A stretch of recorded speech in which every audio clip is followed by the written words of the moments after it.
আমি খুব খুব খুব হ্যাপি, এটা আমার ড্রিম লুক। আমি সবসময় মনে করতাম বিয়ার লুক মানে মানে আমি আগে যখন মনে করতাম সাদা লাল, বাট আমার মেকআপে কোনো সময় ভালো লাগতো না। বাট আমি ভাবছি না আমার মেকআপে এত ভালো লাগবো, আর আমি স্যাটিসফাইড, আমার আর কিচ্ছু হওয়ার নাই, আমি thank you so satisfied. Much দিদি, থ্যাংক ইউ থ্যাংক ইউ। ছোটখাটো একটা বউ লাগে নাকি, বুতুল বুতুল। থ্যাংক ইউ দাদা। দিদি একটু ঘুরবানি, কুফাটা খুব সুন্দর হয়েছে আপনার। বাহ, সামনের দিক ঘুরে যাই, খুবই সুন্দর। আমি 2 মাস আগে ইউকে তাকিয়া বুকিং দিছি দাদারে, নাই তো দাদারে তো পাও অসম্ভব। না ফাইলিছেন তো দিদি, আমি ফাইলাইছি আমার আসলেও আমি স্যাটিসফাইড। থ্যাংক ইউ দিদি, আসলে খুবই সুন্দর লাগে। আর তাড়াতাড়ি বাড়ির যাই, অনেক দূর থেকে আইসুন বোন আপনি, দেখলে আপনার স্পেশাল একটা থ্যাঙ্কস আপনার, যে আপনি এত দূর থেকে আইসুন এত কষ্ট করিয়া।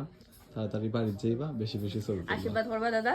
আর দেশ আইলে অবশ্যই বাসা যাইবা। আমি দেশ হওয়ার পরে পোস্ট ওয়েডিং শুট করবো, আমি আপনার কাছে গিয়ে সাজবো। ওই দেখো দিদি, আবার ভালো থাকবা তাইলে। আচ্ছা দাদা, আপনার ভালো থাকবা।